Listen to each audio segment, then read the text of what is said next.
Imagine being a hero, a decorated veteran, only to be treated like a criminal in your own neighborhood. Just because of the color of your skin. It happened. And the cop who did it? He learned a hard lesson in under 2 minutes. It was 6:42 p.m. when Malik Townsen, a distinguished black man in his early 50s, saw the flashing lights in his rear-view mirror. Malik wasn't just anyone. He was a decorated U.S. Army Special Forces veteran, a Purple Heart recipient from his tours in Afghanistan, and now a highly respected senior advisor for a federal law enforcement agency. His insights on counterterrorism strategy were sought after at the highest levels. Tonight, though, he was just Malik, tired from a long day of debriefs and paperwork, trying to get home. The golden hour glow stretched across the houses in Dinwiddie County, Virginia. Kids still rode bikes, sprinklers ticked. Malik's unassuming black sedan eased through the quiet residential road at a steady 28 miles per hour, well within the limit. No music, no talking, just the soft hum of tires and the air conditioning. He was barely 20 minutes from his Petersburg home, ready for a quiet evening. But that peace was about to be shattered by an arrogant badge. Suddenly, a sheriff's SUV, silent but for its flashing lights, pulled up fast and close behind him. Malik exhaled slowly, tapping his turn signal and rolling to a stop. This wasn't his first time being pulled over, but for a black man in a neighborhood like this, it was never routine. Every movement was deliberate, engine off, driver's window halfway down, both hands placed clearly on the steering wheel. Officer Ellison stepped out. A white male, stocky, maybe 6 feet tall, black sunglasses obscuring his eyes despite the fading light. His right hand rested a little too casually on his hip, close to his holster, a subtle threat. He didn't offer a greeting or an introduction. He just approached with the predatory look of someone already expecting trouble, ready to assert dominance. "You live around here?" he asked, his voice flat, accusatory. Malik kept his eyes forward, calm. "I do." Ellison tilted his head, a clear sneer on his face, as if he didn't believe a word. This was just the beginning of his blatant disrespect. "License and registration," Ellison demanded, his voice a low growl. Malik gave a small nod.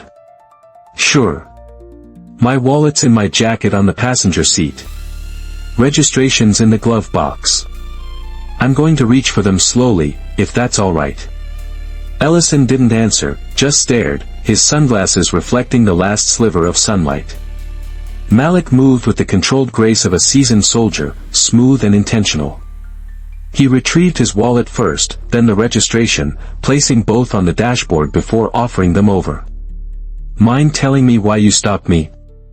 Malik asked, his voice level. Ellison glanced at the documents but didn't take them. His gaze was fixed on Malik, assessing, judging. "You were creeping through the neighborhood." "Creeping?" Malik repeated, a flicker of disbelief in his eyes. "Yeah," Ellison affirmed, as if it were a legitimate charge. Slowing down, looking at houses. "Someone called it in." Malik blinked. "I was going 28, just trying to get home." Ellison's posture stiffened. "You got something in the car I should know about?" This wasn't about a traffic violation, it was about an assumed threat, based solely on Malik's presence and race. His patience, honed by years of military discipline, was being tested. Malik stared at him, his composure unwavering. "Now, excuse me." Ellison stepped back half a pace, his hand still hovering near his sidearm. "I'm asking if there's any reason you're acting nervous." Malik held in a dry laugh. "I'm not nervous. I'm tired. Been working since 7 this morning. I'd like to get home." "Step out of the vehicle," Ellison commanded, his voice sharp, devoid of any courtesy. Malik paused. "For what?" "I gave you a command." Malik took a breath. This was happening fast, escalating without cause.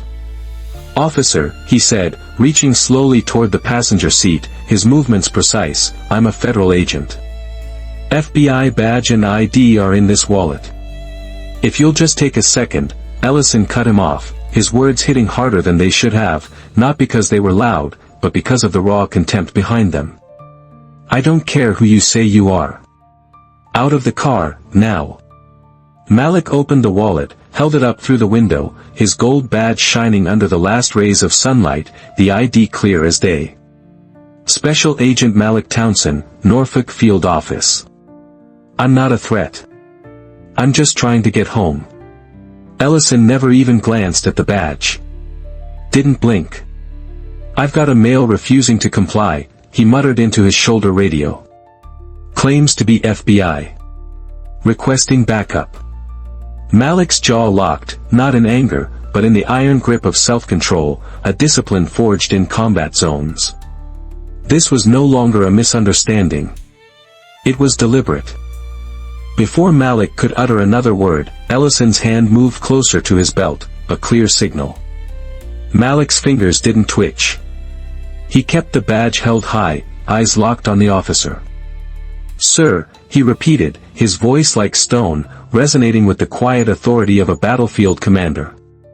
You're making a mistake. Ellison's name tag read, Ellison Patrolman. Not a rookie, but clearly the kind of guy who knew just enough to throw his weight around, and not enough to know when to back down. I'm not going to ask you again, Ellison snapped. Get out of the car. Hands where I can see, M. Malik looked straight through him. I've already identified myself. You haven't told me what I've done wrong, and you haven't looked at my credentials. Ellison's face twitched. He hated that tone. Measured, calm, confident, like someone who understood the law better than he did. You think flashing that fake badge gives you the right to run your mouth? Malik didn't respond. He just slowly unbuckled his seatbelt, pushed the door open, and stepped out, hands raised. I'm complying, he stated. But listen to me very carefully. I am not resisting. I am not a threat, and you need to get your supervisor on the scene right now. Ellison stepped forward and shoved Malik's left shoulder hard. Not enough to knock him down, but enough to make it clear this wasn't about safety. Malik didn't react, just stood tall. No twitch, no backpedal. The quiet dignity of a man who'd faced true danger, unwavering against a petty bully. I'm not warning you as a civilian, Malik said quietly, his voice cutting clean through the hot air.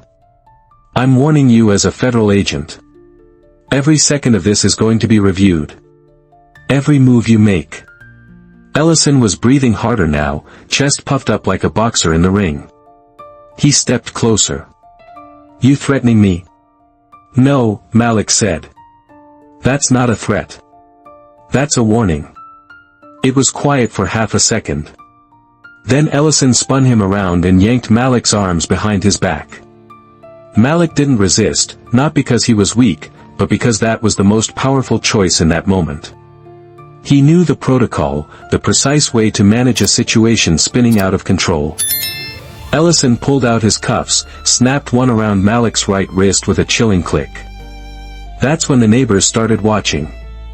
A woman watering her plants across the street paused, hose in hand, her eyes wide. A man walking his dog stopped on the sidewalk, pulling out his phone. Phones came out throughout the neighborhood. Malik could see one teenager, probably no more than 16, recording from a porch, the small red light of his phone camera visible. He made brief eye contact with the kid, said nothing. Just let the camera roll. I want to be very clear, Malik said, speaking loud enough for the bystanders to hear, his voice carrying the authority of a public statement. I am Special Agent Malik Townsen of the FBI. You are detaining me unlawfully. I have not resisted, and this officer is violating protocol. Keep talking, Ellison muttered, tightening his grip. We'll see what your story is once you're in the back of my cruiser. Just then, Ellison's radio crackled. Backup was en route. ETA 2 minutes. Ellison turned Malik toward the hood of his own car and leaned in close, his voice a low, venomous hiss. I don't care who you say you are. You don't belong here. And if you're lying, you're going down hard. Malik didn't flinch. He wasn't afraid. He was furious, but it wasn't loud. It was cold, controlled, the kind of fury only a disciplined mind could hold. "You don't get to decide who belongs where," he said, his voice a quiet steel. "That badge doesn't give you the right to disrespect mine." Ellison didn't answer, just locked the second cuff. The steel was tight, too tight, deliberately painful. Malik took a deep breath and stared straight ahead. The street had gone still. Even the cicadas had stopped humming. But then, off in the distance, he saw the other cruisers turning the corner. Backup had arrived, and with it, a reckoning. The second cruiser pulled up fast, lights still flashing. A third followed a few seconds behind, crawling to a stop just behind Ellison's SUV. The door to the lead car swung open, and a tall woman in uniform stepped out, slim build, about mid-40s, with sharp, assessing eyes and dark brown hair pulled into a tight bun. She walked with purpose, not rushed, not timid, like someone used to being in charge, radiating an aura of authority that dwarfed Ellison's petty posturing. This was Lieutenant Karina Voss, a veteran officer known for her strict adherence to protocol and unwavering integrity. She scanned the scene immediately, a black man, cuffed and silent, standing beside a black Charger, a white patrolman with puffed-up posture practically glowing with adrenaline, and on both sides of the street, people watching, recording. "Ellison. Status." Voss called out, her voice cutting through the tense silence. Ellison straightened up, voice too loud, trying to project control he clearly lacked. Suspect was acting erratic. Claimed to be FBI, refused to exit the vehicle when instructed, non-compliant. Voss's sharp eyes shifted to Malik. She looked him over, the calm, steady breath, the unwavering gaze, the fact that he hadn't uttered a single word since her arrival, despite being cuffed. Then, her gaze fell upon the badge wallet lying on the roof of Malik's car, where Ellison had obviously tossed it. She stepped closer, picked it up, and flipped it open. It took less than 2 seconds. Her head jerked back slightly, a jolt of recognition hitting her. Her eyes shot over to Ellison, then back to Malik. "Special Agent Townsen," she asked, her voice now laced with a newfound deference. Malik nodded once, his expression unchanged. "That's right." Ellison looked confused, his arrogance momentarily dissolving into bewilderment. "Wait, what?" Voss closed the badge wallet, holding it tightly in her hand. Her voice dropped, now a dangerous calm. "You cuffed a federal agent?" she asked Ellison directly. "He refused my commands. Was driving slow, scoping out homes. Someone called it in. I did what protocol required." "Protocol?" she echoed, her tone turning cold, a clear warning. "Which part of protocol says you ignore an ID and cuff without verifying credentials?" Ellison opened his mouth, but nothing came out. The air thickened with his dawning realization. This was no longer a routine stop gone wrong, it was a career-ending blunder unfolding in real time. Voss turned back to Malik, her demeanor now one of utmost professionalism and concern. "Agent Townsen, are you injured?" "No," he said, his voice flat, "just disrespected." She nodded, her jaw tightening. "I'm going to have those cuffs removed immediately. I apologize for what's happened." She looked over her shoulder. "Officer Vega, uncuff him." A younger officer stepped forward, hesitated slightly, then did as instructed. Malik flexed his wrists as the cuffs came off, red marks already starting to form on his skin. "Are you carrying?" Voss asked, scanning his hip. "I'm off duty. No weapon on me." She nodded again, processing fast. Ellison stepped forward, trying to reassert himself, desperately clinging to a shred of authority. "Lieutenant, with all due respect," he didn't identify himself clearly.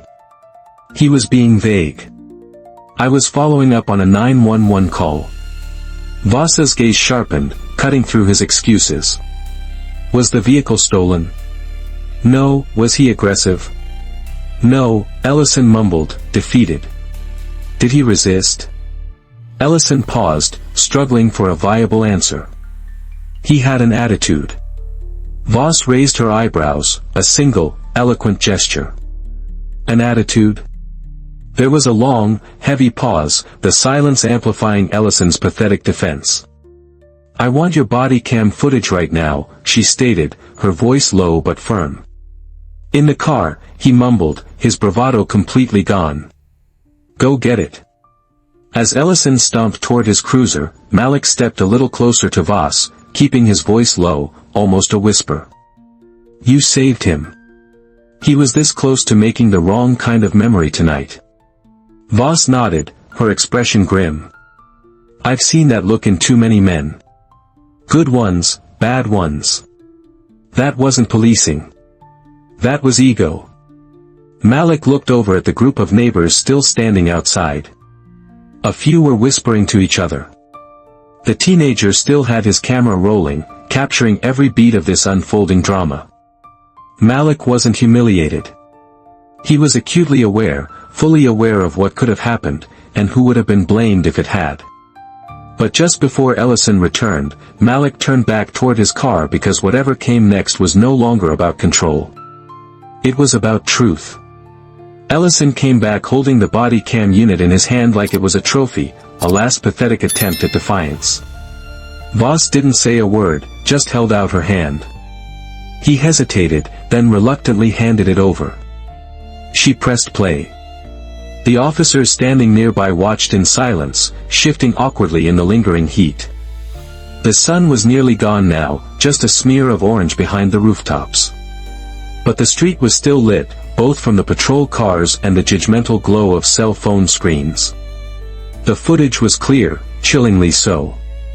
Malik's voice was steady, calm, professional. "You live around here?" "I do. My wallet's in my jacket. Registration's in the glove box." "Officer, I'm a federal agent. FBI.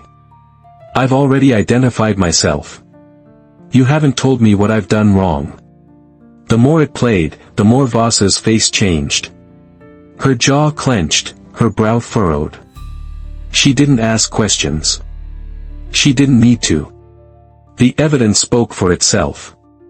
Malik stood silently a few feet away, his arms crossed now, his eyes watching, not the screen, but Ellison's rapidly crumbling demeanor.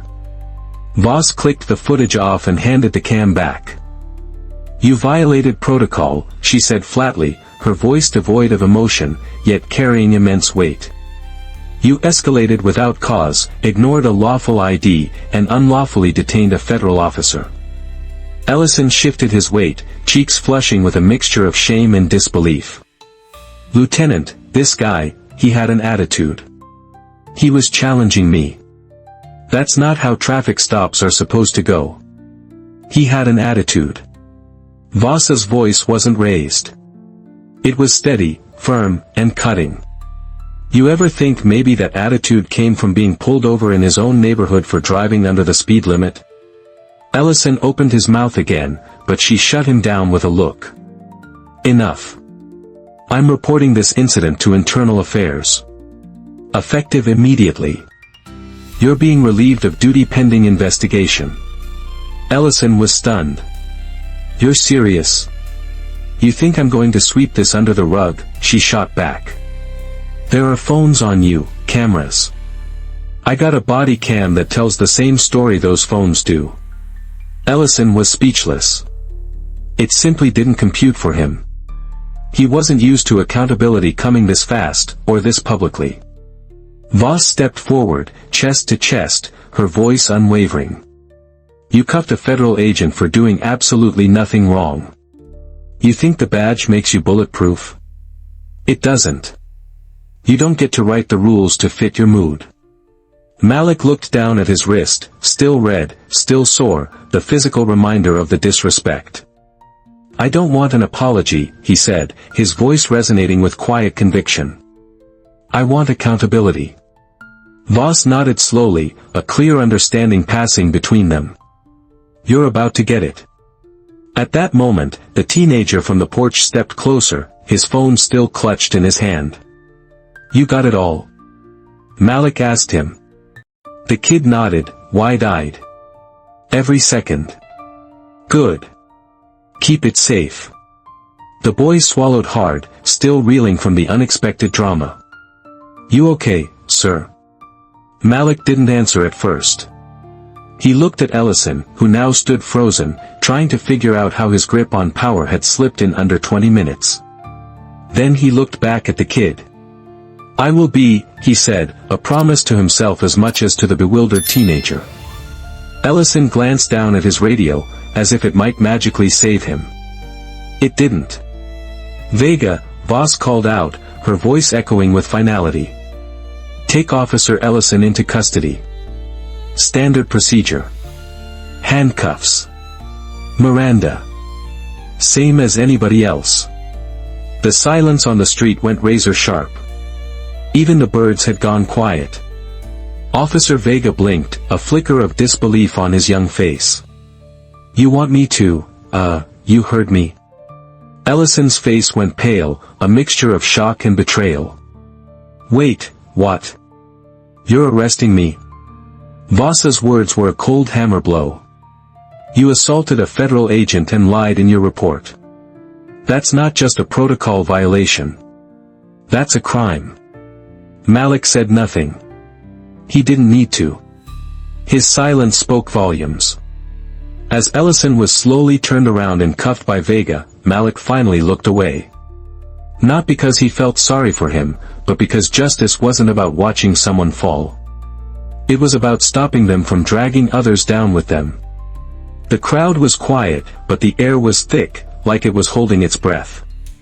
Ellison didn't say a word as Vega guided his hands behind his back. The clink of the cuffs echoed louder than it should have. No yelling, no resistance, just shock.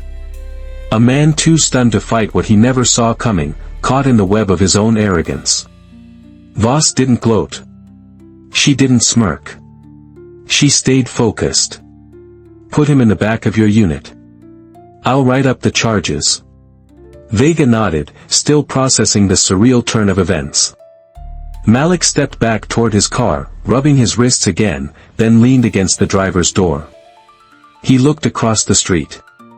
The woman with the hose was still standing in place, frozen like a statue. The man walking the dog had pulled out his phone, too. This wasn't just another traffic stop gone wrong. It was something else now. It was being seen.